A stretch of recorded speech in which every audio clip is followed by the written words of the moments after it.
this. So we will start all the introductions and all the explanations in a minute. But I thought before we even tell who we are and what we do here, I want to tell a story, if that's okay. So two men are on a ship in the ocean. So they're trying to cross the ocean, and all of a sudden a storm starts, and the big waves and strong wind, and so they're kind of scared.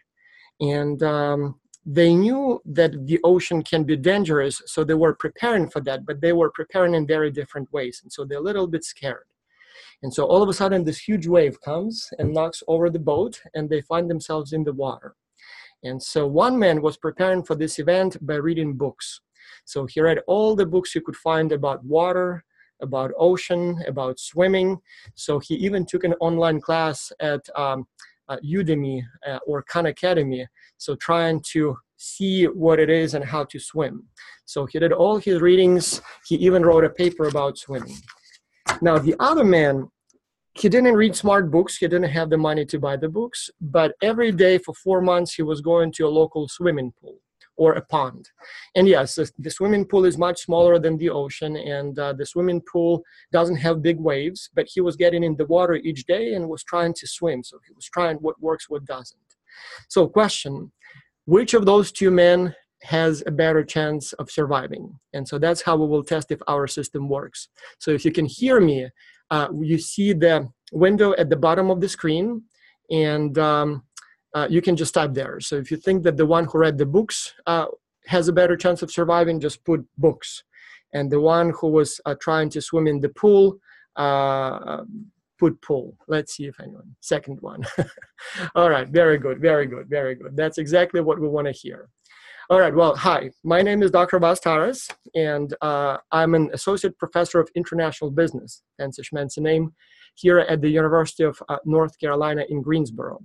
And I also have here with me Karen Linden. Karen is also a professor of international business. She teaches international business also at the University of North Carolina, Greensboro. And I'm trying to see if we have any more professors in the audience. I know quite a few professors who are going to attend the meeting. So, oh yes, we have Justin Kramer. So Justin, I will add you to our panel here. So if we have any more professors, just raise your hand, and this way we will know that you're a professor. And by raising hand, I mean you have a button that says raise your hand. And so we will add you to our discussion here. So, oh, I see quite a few professors. Maybe we will give you a chance to say a few words. So I see quite a few familiar names and faces. So, so promote to panelist, promote to panelist. All right, promote to panelist. So let's do quick introductions. So in a few minutes, once we've had a chance to introduce the professors here, we will talk about XCulture, and we will tell you what it is, how it works, what you should expect, and we will have an opportunity to give you a chance to ask your questions. But first, let's do introductions. Karen, do you want to tell us something about yourself? Good morning or good evening, especially to Justin. Sawadee ka. I'd like to just let you know that I've been involved with XCulture for 4 years, and it's been an amazing project for my students. I've had over 1,000 students now that I've seen go through, and it can be an incredible experience, and so I'm just looking forward to introducing you to this program. Very nice. Yeah, Karen, you've been in the project for many years now, right? So, and Karen also is helping us with the administrative side. So you may be getting some emails from her. You may be getting some help from her. So she's not just a professor. She's also helps us with the administrative side. Justin, can you unmute your microphone and introduce yourself? There's another heavily involved in XCulture man, and I'm not sure how to allow you to see a video, but we can hear you. Okay. My name is Justin Kramer. I'm actually deeply involved in the data side. Just yesterday, I was working on a project one among many. What else? I've recently moved to Thailand, so that was Karen's introduction. So it's actually the evening of Saturday here, and I guess I'm looking forward to working with all of you and getting to know many of you better than I currently do. Right. So Justin has been teaching first in Canada, then in the United States, in Wisconsin, now in Thailand. And again, if any of you are interested in research, so Justin is our sort of lead researcher. So much of the data processing that we do, analyses, so Justin does all of that. So good to see you or hear you, Justin. Who else is here? So Raghu, Arkadiusz, Eric, Linda, sorry. So if you unmute your microphones, just tell us who you are, maybe how long you've been with Xculture. Eric, I see here. Yeah, go ahead, Eric, please. Okay. Hi, can you hear me? Yes. Yes. Oh, okay. Hi, guys. Eric Cohen here from Brazil. I've been with Xculture. This is my third year. And I think we've had something around 300 so far. And I'm looking forward to our third time around. Thank you so much, Eric. So yes, good to know you. Well, good to hear you. We've known you for quite some time now. Raghu, Arkadiusz, Linda, can you guys just tell us quickly who you are? Yes. Hi, guys. My name is Raghu. Don't worry about my last name. It's a tongue twister. It's like the sauce. In the US, it's like the sauce. That's my name. I teach marketing, and I've been involved with Xculture for about 4.5, 5 years. This is my 6th year with Xculture. Yep. I tend to get a lot of feedback from my students that I give good feedback on reports. So if you have any questions on the reports, if you need more feedback, detailed feedback on the reports, get in touch with me and I can help you out writing up a report or giving you good feedback on your reports. And we will need that kind of help. And Raghu, what university are you at? I'm at Arcadia University in Pennsylvania, just outside of Philadelphia. Right, yeah. And Eric, what's the name of your university? We missed that part. That's State University of Campinas. Very nice. And then Arkadiusz, good to see you. Maybe you will introduce yourself. So Arkadiusz. Sure, morning everyone, or evening, Justin. I'm Arkadiusz Ronco, so it's actually Raghu, just like your Arcadia Universities, probably. Maybe it's very close. Oh. And I'm at Indiana University East, and I have worked with this culture. We are starting 4th semester now. It's a great experience for students to be immersed in hands-on tasks and research. I have taught in the Netherlands and China, and probably about a dozen countries, and worked with a lot of companies on a consulting basis, and Xculture is a good hands-on experience that takes everyone as close as possible to a real-life experience. So I hope you are looking forward to it and to learning a lot. Yeah, thank you. And even though we don't see Arkadiusz, I really love his voice. You should be, I don't know, working on radio or something like with that deep voice. Voiceover for sure. Yes, news anchor. Linda, Thanks. are you also one of the professors? Yes, good morning. My Good morning. name is Linda. I'm from Colombia. Yes. I'm 16 years old. And Oh, so you're one of the students, right? Yes, I am at the school now in 11th grade, and also I want to study international business to do the world a better place. Very nice, very nice. Good to see you, Linda. So we have over 100 people here in the audience. I think we actually had something like 400 registered out of almost 1,000 whom we admitted, but I just realized we have a limit of 100 people in the audience. I didn't even know that we have a limit. So I guess there are many people trying to join us but cannot. So, but anyway, so let's talk a little bit about the project. And so what I will do here is I will first start with a little history of the project, and then a little bit about what to expect, and then we will have some time for the professors maybe to share their words of wisdom and maybe experiences, and then obviously if you have questions you can ask them anytime. And so let's do 2 more things before we start talking about the project. One, I really would like to know where you are from, so the students in the audience.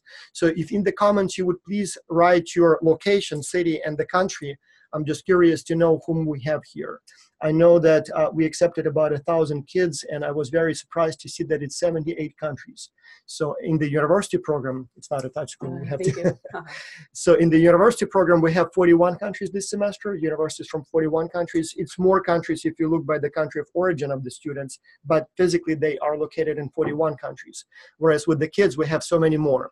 And so we have Ukraine, I saw here, Malaysia, India, Ecuador. Pakistan. Yeah, very nice, very nice. So Mexico, Belgium, so another Ukraine, and I'm so excited about that one because I was born in Ukraine, Romania, Georgia, very nice, Ecuador, so Serbia. the United States. Okay, we have a very, very global crowd. Now, I wish we had the bandwidth to be able to talk to everyone, so we'll have enough of these meetings, and I hope I will meet you in person. But so today, let us say a little bit, and then we'll get in the discussion. So, X-Culture, what that is and how it came about. The original idea for the project was very simple. So as we started teaching international business at different universities, all of these professors, they probably found themselves in this situation like myself, where I would be standing in front of the classroom and I would be talking to my students and I would be saying to them, oh, when you do business internationally, you know, those Ukrainians, they are different. When you work with them, it will be different than working with, I don't know, Chinese or Americans. And my students would look at me and you know that if you just tell them, they will not understand. They will forget. You can show them movies, for example, but in that case, they will kind of remember, but will probably still not understand it. And so I was looking for a way to let them experience those different cultures, to let them work with people from other cultures so that they can actually understand. So how do they get in the water to truly understand what it is like to swim? And so one day I thought it would be a good idea, maybe if, another professor from, let's say, Brazil, like we have here, teamed up with me, and we would have my students and that professor's students, and they would work in these international teams. And so the idea was that they would be, working across time zone differences, cultural differences. So this way, when I tell them in the classroom that, working with people from Brazil is different than working with people from Germany, they actually have that experience. And so one day from this very office, I sent out an email just simply saying if anyone wants to work with me. And literally within an hour or two, I got quite a few responses. And so when we did it the first time, we had 7 universities. So we had 7 different countries and 7 different universities.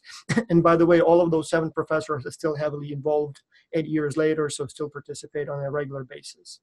And then every semester would get more and more applications. And I remember still the times when we said, okay, 1,000 students is enough. So that's not manageable. Let's limit it at 1,000.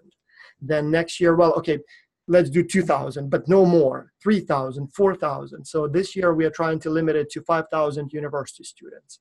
And so about half of them would be MBA students. So they would be a little older and more mature. And so they're doing a graduate degree. And then the other half, maybe 60% would be undergraduate students. So they would be, 20, 25, 23, 21 years old. So that's one side. And that's been working very well. And we have about 150, 160 universities, 40 countries. So every semester. Very nice, good experience. We have all these professors. Everybody helps here, a little bit there.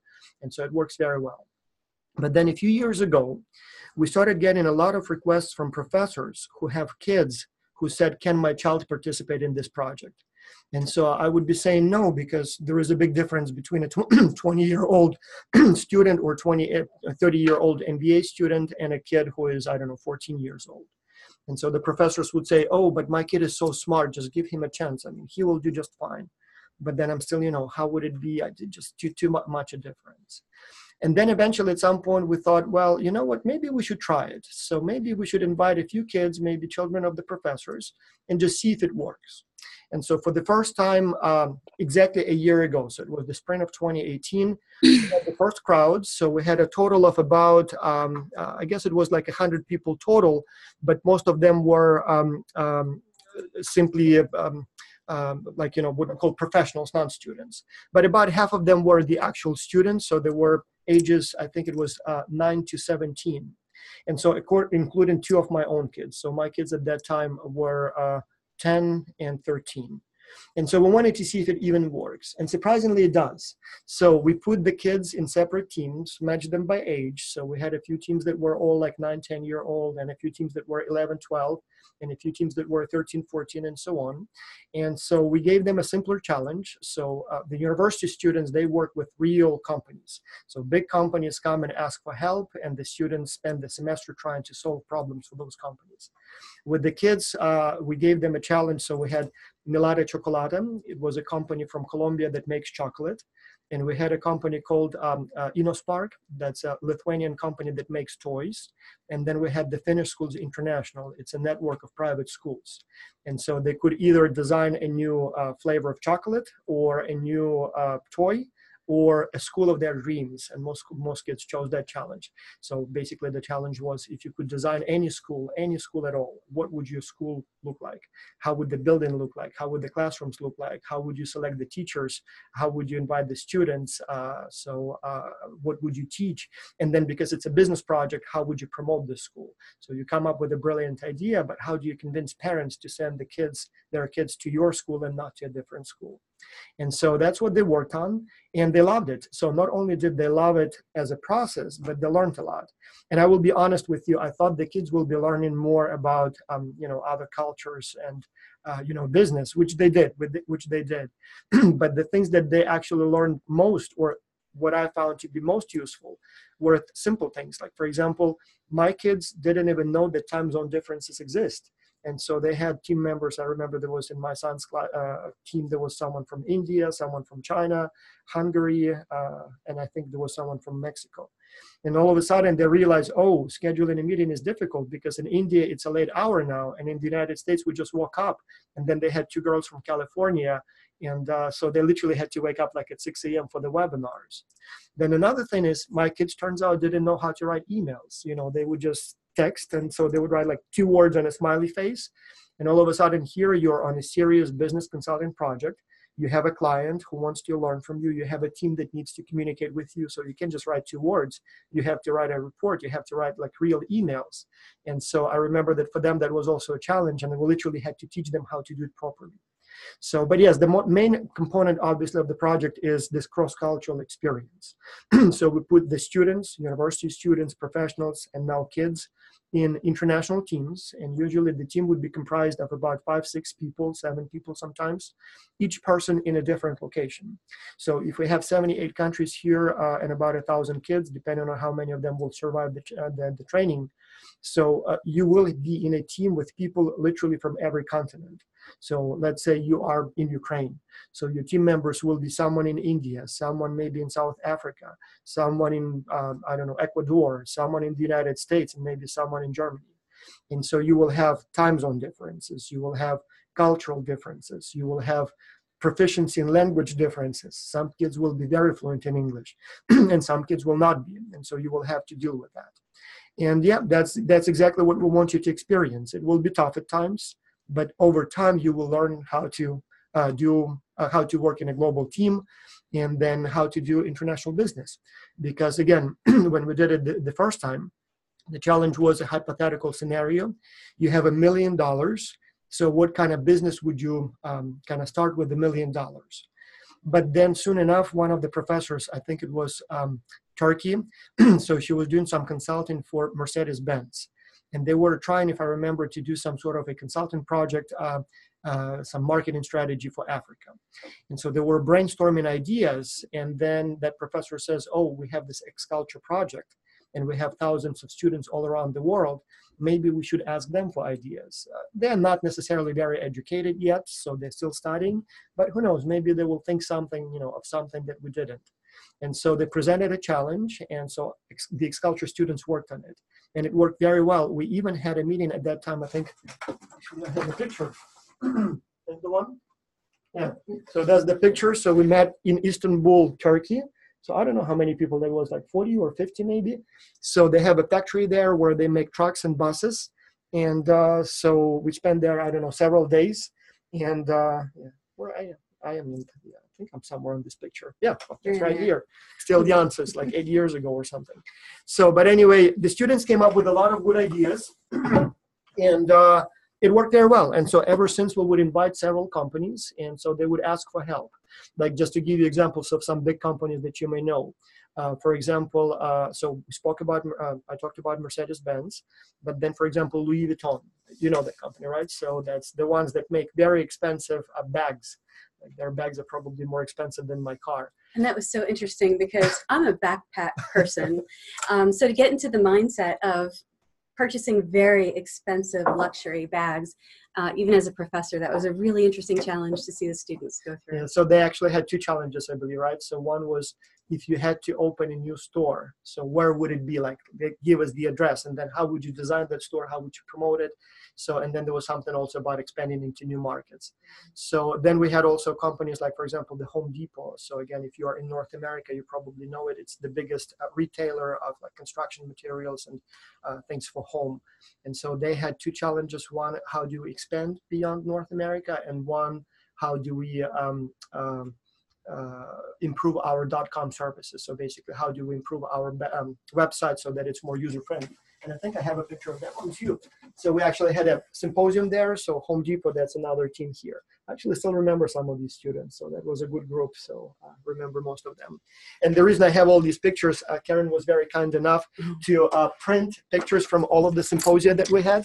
Let me see if I can show that to you. We can get, yeah, and it turns out I don't have enough room in my office to put it all on the walls. So for now, they're on the floor. But we organized, what, about a dozen of those symposia so far? Yeah, it's amazing to see everybody lined up this way. Yeah, so we had Polaris, you had Hard Rock Cafe. Yeah, yeah. So we had one, the last one was in Nashville, Tennessee.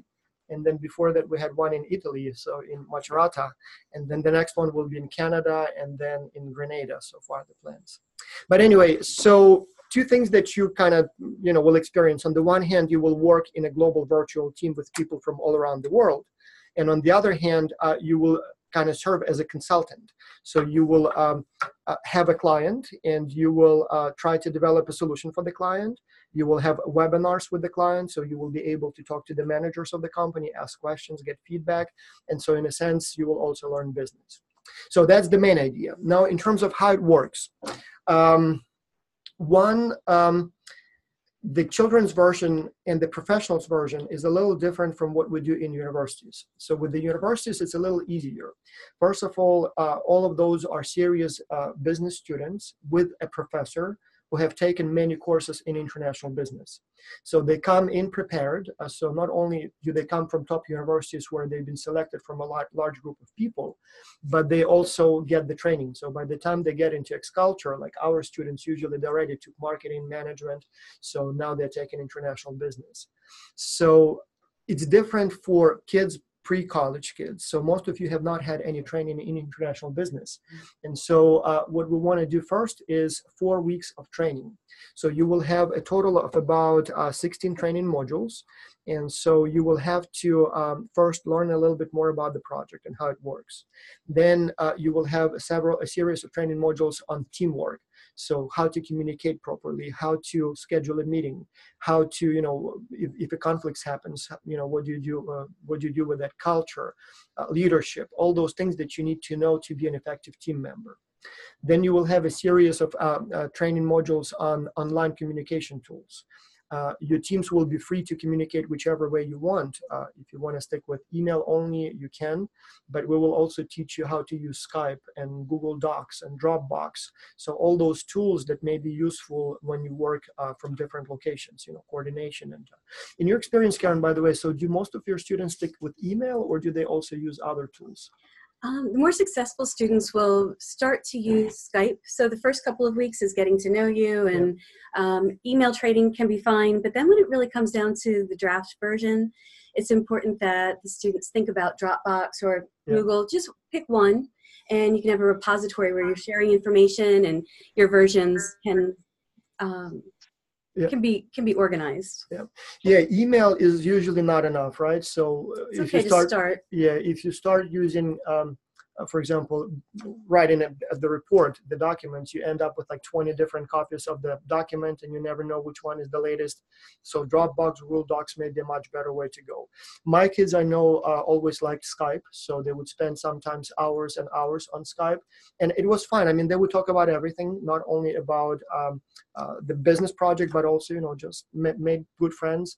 The only annoying thing was that sometimes they would wake up like literally at 5 a.m. and have a Skype meeting because some team members are in Asia, and so all of a sudden you're sleeping and you still need, you know, to catch those 2 hours of sleep, and all of a sudden my son is talking to his friends all around the world. I'm like, oh, come on, couldn't you schedule it like for, you know, like 9 a.m. or 8 a.m.? So, but again, it was a good experience. And then also, if you have that Skype conversation, when you see the faces of your team members, it's a whole different experience, because, you know, on the email, you just see 2 words, just the name, you don't even know the person. So definitely a good idea to have one of those things. So you will have 4 weeks of training. Now, I know that to most professors, they see training as training, so as a way to prepare students. To me, those 4 weeks are actually more selection than training, and I will explain why. You will be working in teams, right? And so if one of the team members is not serious enough, is not dedicated enough, does not show, you know, is not showing up for meetings, is not replying to emails, it will be a bad experience for the whole team. It's not a problem, and you probably will still have someone who will not participate very actively, but it will be a problem. So you don't want to have, as we call them, free riders, people who catch a free ride, or freeloaders, or slackers, or shirkers, or I don't know, all kinds of words. You don't want to have those bad team members. And so when we did XCulture the first time, we didn't have that selection kind of phase. We would put everyone on teams. And what happens is sometimes an email is not working. You know, we have the email, the person signed up, but it was misspelled. Sometimes the person is very enthusiastic the first week and works hard, but then gets bored or gets busy with school or with work or, you know, who knows what, and sort of disappears. And that's a problem. So during these 4 weeks, I will be paying attention even not so much to the accuracy of your answers on the question, I mean, on the exam questions, because you'll have 4 exams that you need to pass. But I will be paying very careful attention to whether or not you take the test on time, whether or not you actually show up for those meetings, whether or not you act like, if you're asked to write something, you write more than just 2 words. Because some people will be asked, for example, you know, like there will be a question, describe why email is not enough. And some people will say, oh, because Skype is better. Not a good answer. We don't want a team member who cannot write a few sentences. So we are trying to make sure that only those who are truly ready, those who can work hard for week after week after week after week, only those people are ready to be placed on teams, and only those will pass the theory phase and then will be placed on teams. And so you wouldn't want to have someone on the team who didn't pass all 4 tests, right? You wouldn't want to have one of those slackers. So yeah, same thing here. So therefore, before we even place you on teams, we want to monitor your performance for those 4 weeks. And then, you know, as long as you pass, we'll place you on a team. Yes, and then once the practical phase comes along, so once you pass all 4 tests, we will place you in teams, and the first email that you will receive will be the names of your team members. And so you will contact them first by email, introduce yourself, and then you will decide as a team if you want to create maybe a closed group in Facebook or WhatsApp or Viber, or if you want to have Skype meetings, or if you would like to create a Dropbox account and share the documents. So whichever way you want to manage it, we recommend that you try all of those things. But again, if you prefer to stick with email or maybe occasional Skype meetings, that's perfectly fine. And then every week you will have a deadline, or you will have a like a deliverable to deliver. So every Sunday there will be a little survey that you need to do. And so we call them progress surveys. So you will submit a quick overview of what your team has done that week. Like for example, first week you will only have to get to know each other. The next week you will have to select your client, and you will have several companies that you can choose from, and you know, whichever challenge your team wants to work on, that's the one you choose. Then you will have to choose the most promising market for that company. Let's say the company is asking for where they should be operating, and you look at the company and you think, I don't know, Germany is the best market. So you will analyze that market, and you will educate your client about German culture and economy and trade regulations. So whatever the client needs to know about that country. So you will learn about the culture and the economic and political environment of that culture, of that country. Then you will have to decide what's the best way to enter that market. Should this company just sell directly via the internet to the end consumers? Or maybe they should create a joint venture with a German company, or maybe they should team up with some governmental agency, or maybe they should open their own store.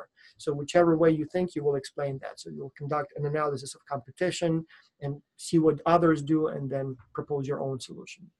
Then marketing. So you will think about, so okay, we're in Germany, we have a nice product, how do we market it? So what would be the channels of advertisement? Should we advertise on TV or radio or newspapers or Facebook, or send letters, or maybe send representatives door to door?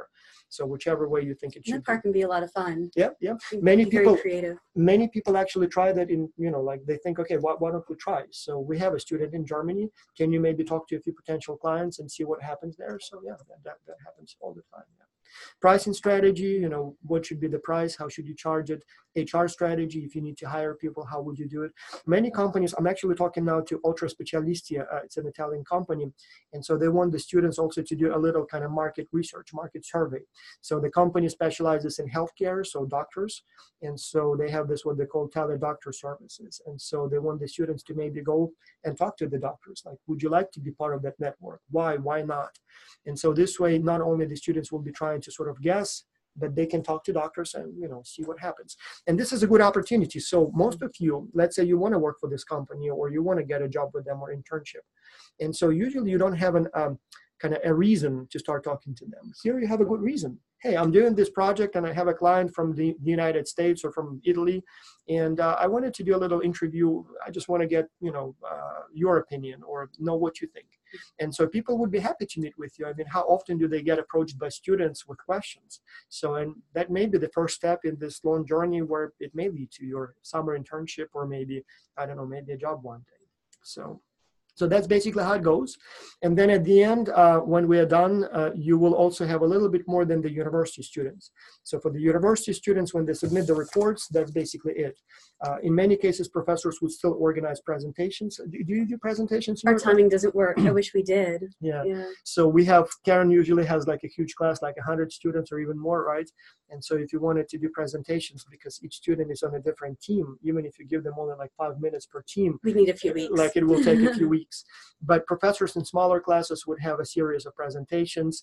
I remember professors in Europe, like we even have pictures somewhere, like Spain, Italy, they would have like a big celebration with sometimes beer even. Mm-hmm. So like go to a restaurant, and I remember in a few cases they even invited the mayor of the city and the president of the university, so they had like a big ceremony. And so with the kids we cannot do it because you're all in different locations. So what we will do is we will have 1 more month kind of reflections.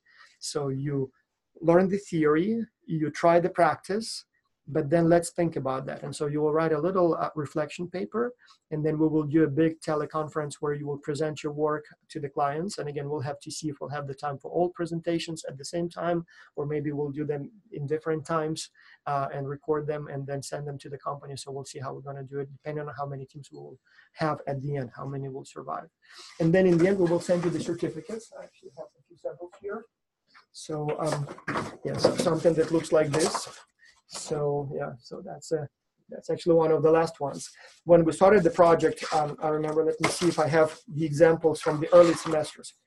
So this was the very first semester, so that was very simple.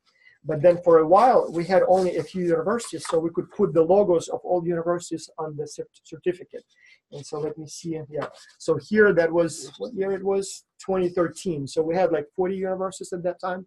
So we could still put all the logos, but then now it's like 150. So if we wanted to put all the logos, they'd be so small. It would be like so tiny, tiny, tiny. So now we just put the Xculture logo and nothing else. And then also we will send you the recommendation letter. And we hear a lot of stories from students who say, oh, I was in a job interview and it was, there were 50 other candidates and, I was just like everybody else. I went to college, I had some grades, some internship, but nothing else. And then I pull out my certificate and I show it to the interviewer and he's like, oh, you completed a project with people from all around the world for a real company? Okay, you're hired. So it happens all the time. And so you'll have a recommendation letter that will explain what you did, what you learned, your performance review, and then also the certificate. And then the best of the best will be invited to the Xculture Symposium. So as I said, we have here, we have done 10 of them, I believe, or 11. And so the next one will be in Calgary in July. very special location for me. That's where I did my PhD. My doctoral studies were at that university. So a very special place and a very beautiful place in the Canadian Rocky Mountains. So, but yes, so the best of you will be invited there, and we will meet with the local companies and have seminars on, what do we do there? Like job interview, how to do it right, and then how to write a resume, and then elevator pitch. Everybody loves that one. Yeah, we put the executives in elevators, and they go up and down, and students walk in, pretend that they see them for the first time. We're like, oh, aren't you the CEO of that company? Always wanted to work for you, and you have like 60 seconds to introduce yourself and get the job. So, so all kinds, and then obviously sightseeing. Yes, but that's basically how it works. I'm not sure. Let me see if professors want to say anything. So I don't know if you, Karen, let's start with you. If you had to share your experience, I don't know, what kind of advice would you give to the students in terms of, what to expect and what to do or not to do, maybe?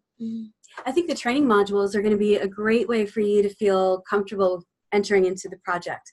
You'll be hopefully with a very dedicated group, but I think being aware of communication, because I think that we get a little concerned about, well, will I be able to really handle the challenge, understand the business? But truly, it's the human factor. And so I'd encourage you to get to know each other instead of just focusing on the task. Make it a very personal experience. You're going to have such a unique story to tell at the end of this. So make sure that you really do connect. I've heard wonderful stories from my students where they're still in touch with the individuals that were on their teams, and now they have this great professional network. So I would say make the most the personal experience of it too. Right. Communication is the key. In fact, when we ask students at the beginning of the project, what do you think the biggest challenge will be?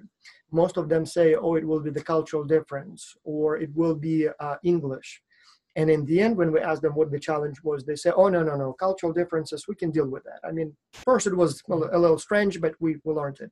English, yeah, some people didn't speak English very well, but they spoke enough, and we could communicate no problem at all.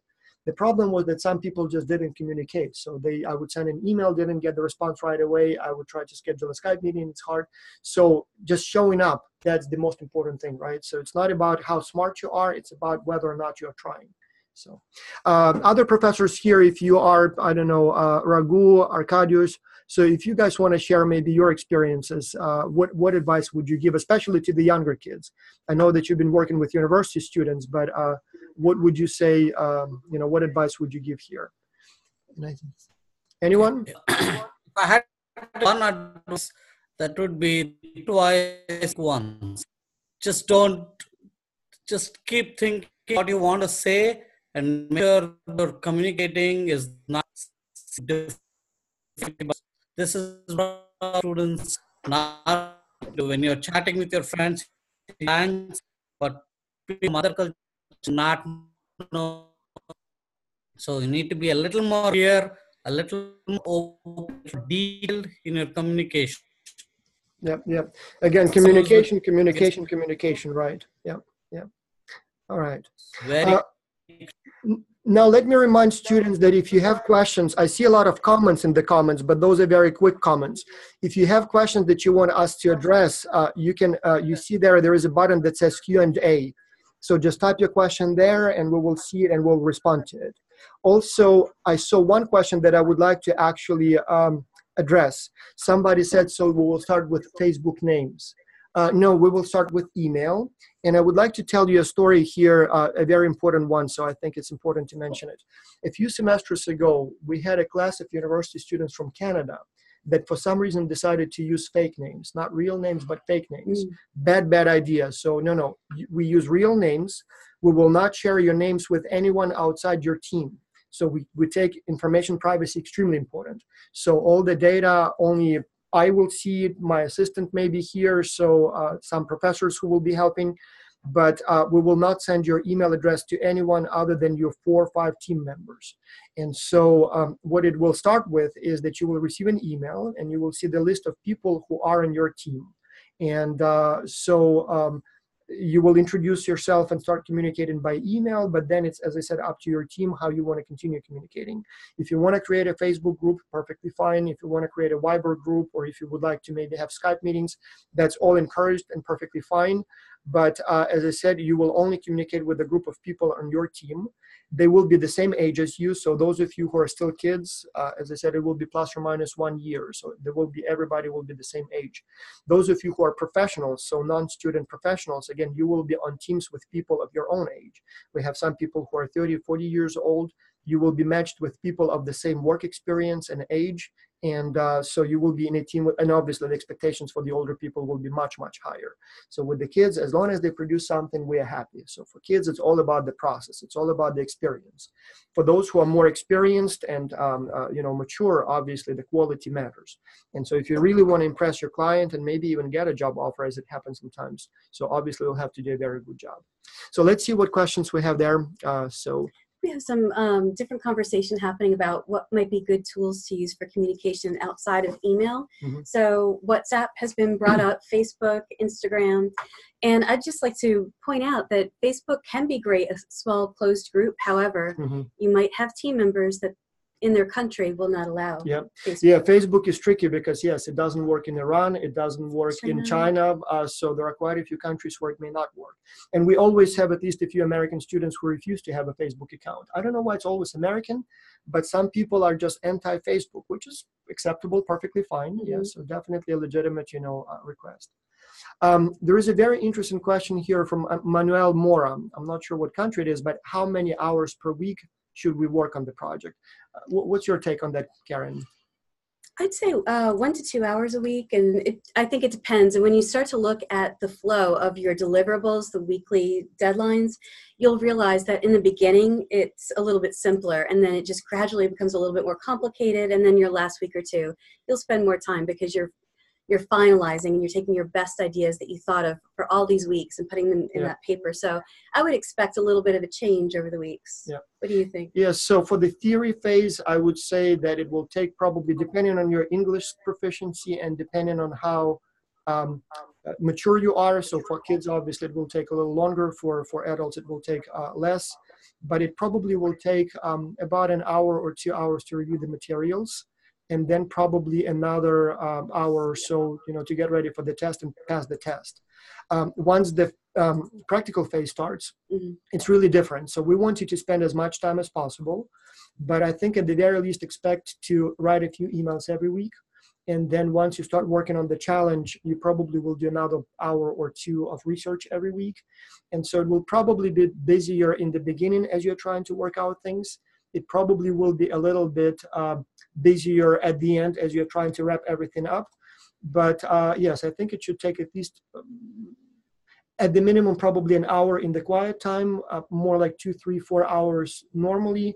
And there will be some teams that will spend 10 and 15 hours. Like, as I said, when my kids were on, in this project, they would spend probably at least like 3 hours a day just talking to the team members. And it seems like they just enjoyed it. And then I would spend with them at least maybe an hour a day, well, not a day, maybe like 2 hours a week, going through, checking what they did and making sure that they're working, staying on track and making sure that what they do makes sense. And then, as I said, the surveys and all that stuff. So it probably would be up to 5 hours a week, on a regular, time. So now there is a very interesting question here that says, як часто будуть заняття перші будуть по суботах? Now, those of you who are linguistically challenged and you do not understand this question, so Denis Ishchenko, evidently from Ukraine, given the language, is asking how frequently we will have the classes. Now, Denis, we don't really have classes per se, right? So this is not a school. You will have to sort of study, not exactly on your own, but most of the work you will have to do, it's up to you. So there will be no time when we meet and you have a lecture. So you will have the training materials, but you can read them anytime you want. You will have to do the exams in the theory phase, but you can do them anytime you want as long as you do them by the end of the day on Sunday. Now, we will have weekly webinars like this one every Saturday at the same time. So, but that will be more of a discussion. So if you have any questions, we will answer them. We will try to invite guest speakers each time. So we already have a few professors who signed up. So some of them will talk about cross-cultural communication. Some will talk about culture. Some will talk about different countries. Some will talk about conflict resolution. So if you can look at that as classes. And in that case, yes, it will be every Saturday and maybe sometimes in the middle of the week. But middle of the week, most of the kids are in school. So we try to stay away from the middle of the week. But again, those will be optional. And I understand that not everyone will be able to attend those. Like, for example, if we have students from Hawaii, which we do, for them, it's like 4 a.m. now. Yeah, so it's like literally 4:30 a.m. So they will probably miss most of those meetings. And if we have students in Australia, so what time is it in Sydney? It's midnight, so 10 minutes to midnight. So again, so they will probably miss most of the meetings. But then again, we will record these meetings. Am I recording the meeting, by the way? Yes. Yeah, I have a panic because we organized a meeting like this for university students and I forgot to record it. But anyway, so those will be, you can call them classes, but we record them. And if you cannot attend live, you will be able to watch them later. We encourage you to attend, but again, if you can't, that's okay. So, but yeah, other than that, there will be really no classes per se. So we throw you in the water and then we kind of stand and watch. And if a problem happens, we help. We will have coaches, we will have professors, we will help you if you need help. But other than that, it's basically, you know, it's all about experience. So if you want to just have a class, you go to school. Here we try things. So do you have any other questions? So the X-Culture logo is run on the whiteboard.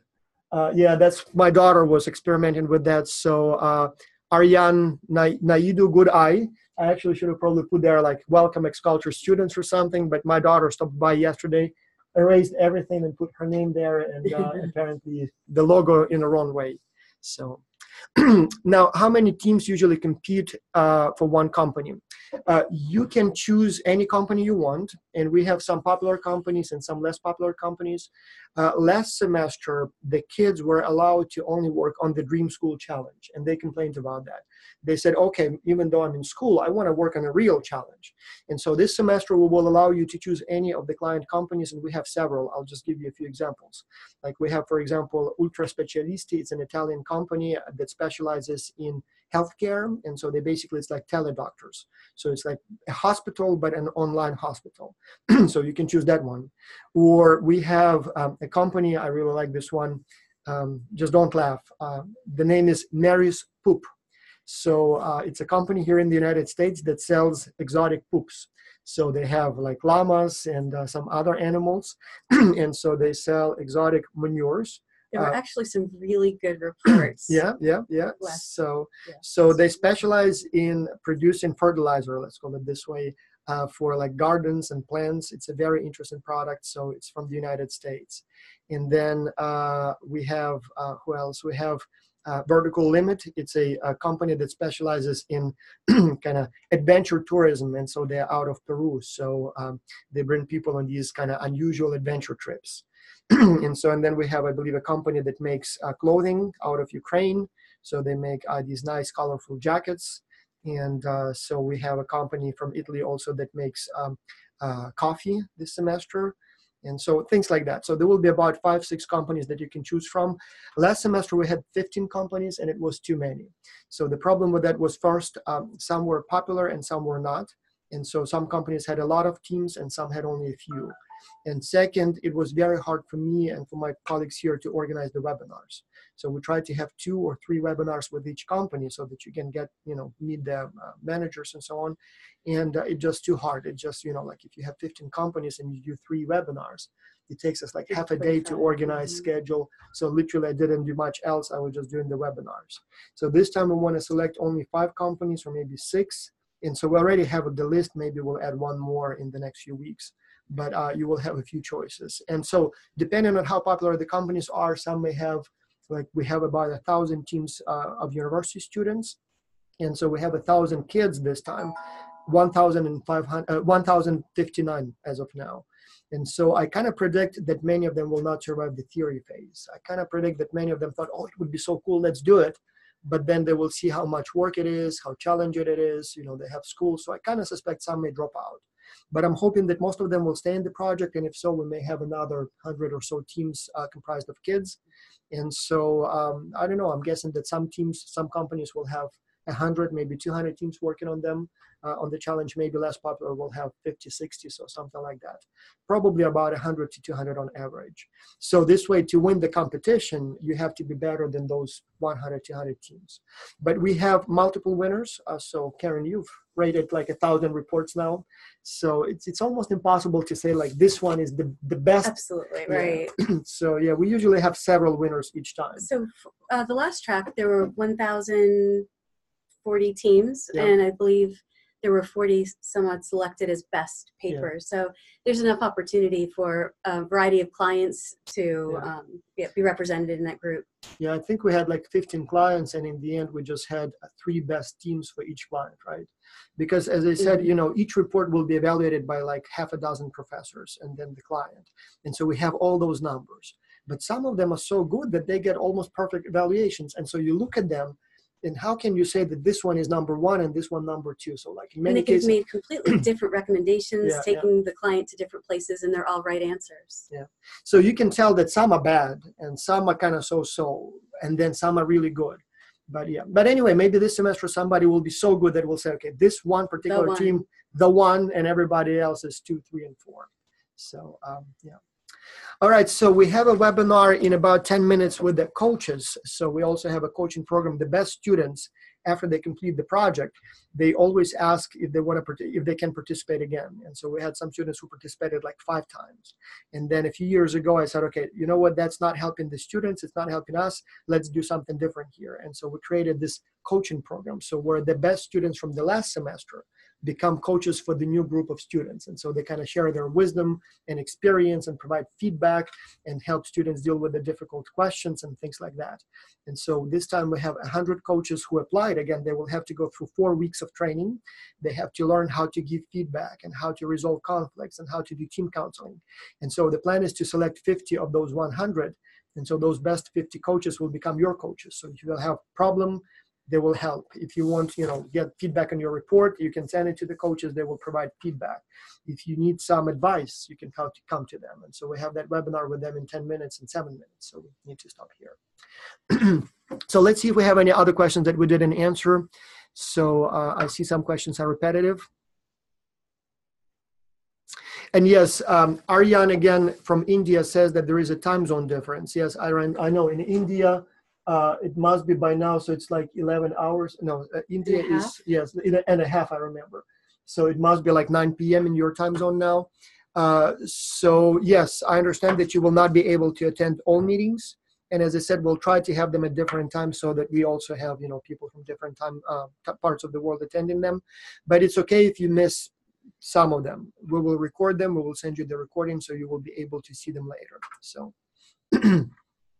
And yes, there is no perfect time. Some people say that Saturday is not a good time for them. They have a class. As I said, maybe we'll try sometimes Sunday. Maybe we'll try sometimes in the middle of the week. But the truth is, with so many people, there is no perfect time. With kids, with sports and other types of clubs, that can be difficult. So, but yes, somebody's asking again if it will be on weekends.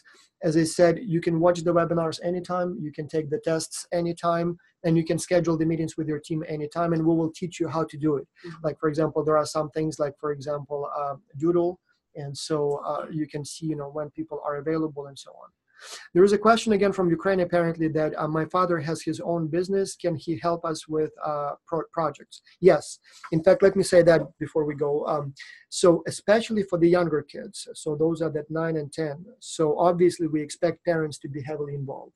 I mean, the kids will have fun and they will learn a lot, but obviously the parents have to be closely involved for safety reasons, but also because kids need help. With my daughter, when she participated, she was 10. Like my son was able to communicate most of the time on his own. With my daughter, the first emails, we sit down together. She tells me what she wants to say. She writes it. I help. We correct. We do it together. The weekly assignments that she was assigned by the team, she was working on the marketing section for the report. Again, she comes up with the ideas. I take a look. I don't give her the answers, but I ask questions and I say, are you sure it's the best way to advertise? Or, you know, okay, Facebook. So how exactly would you advertise on Facebook? Oh, I don't know. Well, why don't you look? You know, how much does it cost? How frequently should you put? So I was always kind of guiding her, and in the end, they actually did a very good job. In fact, I'll show you the reports that the kids prepared. Many of them did a good job. We even had one team that had like a cartoon for the report, so it was a very interesting experience. All right, I'm going to end with a story again, and this one is sort of an explanation of what you can expect from X-Culture. So the story is again about two men. Let's do it this time, two women. Two women are walking in a forest. And so they're walking in a forest, and all of a sudden they see a bear, like a big grizzly bear. It was in Canada, in Calgary, so not too far from Calgary. And so they were walking in the Rocky Mountains there, and a grizzly bear comes out of nowhere and starts chasing them. And so they're trying to run away. They're running really fast, but the bear is closing on them because the bear is much faster than humans. And so then one girl says, oh, why am I even trying to run? I mean, there is no way I can run faster than the bear. And the other girl says, I'm going to be running because I don't have to be faster than the bear. I just have to be faster than you. So, and that's kind of a cruel joke here. But the point here is that no, X-Culture will not make you an expert in international business. It may not make you a super guru in teamwork and cultures. But what it will make you, and that's something I promise you, two things. First, in 4 months, you will be much better at international business than you are today. Mm-hmm. In 4 months, you will know much more than you know today. But most importantly, you will know more than your peers, people of your age and experience. So when the time will come for you to apply for scholarships to go to college, or maybe internships or jobs, yes, you may not be a superhero in international business, but you will be just a little bit better than every other candidate. And so that's what they call accumulated advantage. So you will not become a superstar maybe quite yet, but you will accumulate that advantage. And so each time you do something like X-Culture, you become a little better than everybody else, So when the time comes to apply to college and get a scholarship, well, again, everybody is roughly the same, but you're a little bit better. You have this X-Culture certificate. You have this experience. And so who's going to get the scholarship? You. And then because you get to the better college, again, you keep working. And so, again, you're better than others. When the time comes to apply for jobs, again, you're better. So you get the job, you get the promotion, you get a better opportunity, you get more responsibilities. And over time, you will become really better. And by the time you're, I don't know, 20, 30, 40, you may be superstar. You may be the guru. You may be, super highly paid expert. But as I said, so what we will do here is we will make you better than you are today, and probably a little better than people of your age. And so that's what, that's what the goal is. And hopefully you'll have more confidence. Right, and so that just helps you take the next steps, and the next big projects maybe won't feel so scary, and come to it with an open mind. And just to follow up on your story, so these two women in the forest, maybe a better ending might be that they help each other climb up a tree. So you have that teamwork, and because they survive together. That's a good one. That's what I should be. One of them has been training, and so with in a gym, and so she knew what to do. She grabbed the hand of the other one, and they climbed the tree. Yes, yeah, that's a good. Yeah. Anyway, thank you so much. So we have to start the other webinar for today. If you have any questions, you can always ask them. So you can send the questions to academy@xculture.org. And so don't forget that your next step is what? You will have the theoretical training this week. And so you will get them, you already have access to all the materials. So you already have the link to the page where you have all the materials for this week. But then the important thing is you will have 1 week to review them. And on Wednesday, you will receive an email. Every Wednesday, you will receive an email with the link to the test. And you will have until the end of the day on Sunday to complete the test. And don't think about just doing it on Sunday. You can do it before Sunday. Yeah. And you can also start it, and then you can come to it later. So the same link will take you to where you left off. And then by Sunday, you need to take the test. If you do well on the exam, great. If you do kind of poorly, you may be given another chance. And, as long as you do well, oh, that's my father trying to reach me, so busy to know. So if you miss some questions, that's okay. But if you miss the test, that's when you're out automatically. And the reason for that is, as I said, if you cannot find the time to do the test during the week, I know you probably will not find the time to meet with the team. I know you probably will not find the time to do your research. So we don't want people like that in the project. So showing up is as important, or maybe even more important, than being smart. So in the world, that's how it works. All right, well, thank you so much, everyone. So let's stop here, and we will have another meeting like this every week, at least during the theory phase. So hopefully we'll get to know you next time a little bit more. All right.